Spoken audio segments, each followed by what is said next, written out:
The latest non-fungible token craze is among the simplest and strangest yet, a randomly generated list of items ostensibly intended for players of a fantasy video game. So in just 5 days, Loot for Adventurers, a text-based NFT side project from social media network Vine co-founder Dom Hoffman, has managed to attract $46 million in sales and a total market cap over $180 million.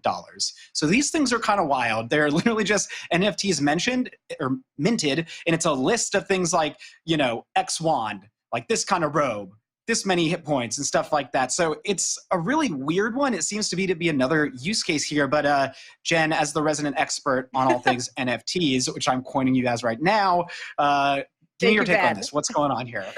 Well, while I don't fully understand how this exploded so quickly, I think it just points to how communities form so quickly in the crypto space. I don't think we've seen this kind of thing happen in any other spaces, and it's really exciting. I mean, as confusing as it is, I think it's so cool that this random list of objects were offered as NFTs, and now all of a sudden we have communities of people who are building games and ecosystems around it. And I think when we look at how these communities engage, like we're seeing it a little bit now on social media, but when we think about Web3 and where we're going in the future, I think we're going to see a lot more of this. And that was the cool kind of takeaway from this. Like, I have no idea how this happened. It's very confusing to me, but the community aspect was really exciting.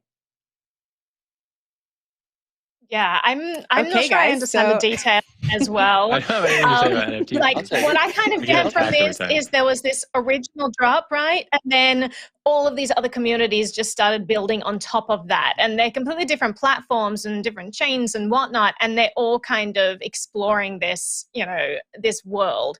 And so that's really, really cool. I wonder if we're going to see more and more of that integration, I guess, and talking between different platforms and community building across platform. Like, it's just really cool and kind of really does embody the whole ethos of the crypto space, the NFT space, this web era that we're living in. Like, it's just really interesting to watch these things develop. That's all I had to say on that. But Zach, I'll throw to you. Sure. I mean, I think just to Jen's point, it's like, it is really interesting how like money catalyzes things to extreme degrees in this current internet era, right? So, you know, like you have a community of people who geek out about the same thing, and you have the ability to make money off this thing should it find success based on its mimetic value going forward. So as a catalyst in this sort of like crypto world, money and community, a lot of really interesting experiments are going on around those two things, especially in the NFT space, right? You see these profile picture people, they're just these fun little communities of online people rooting for something that they all care about.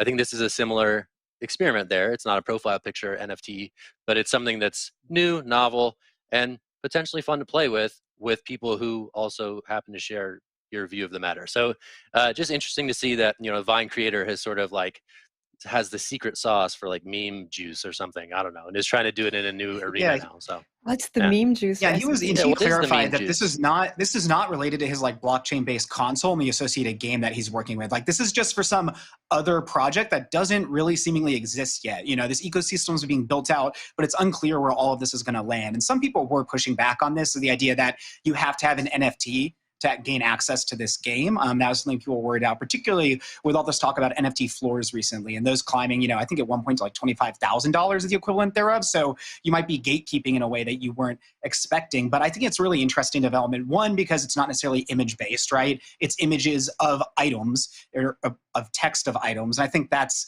a really interesting idea. But two, diving into this, forming these communities, Jen, that you were talking about, for something that doesn't even exist yet, and kind of putting your flag on that hill. So we'll see how it develops, but obviously, you know, market cap speaks volumes in that regard.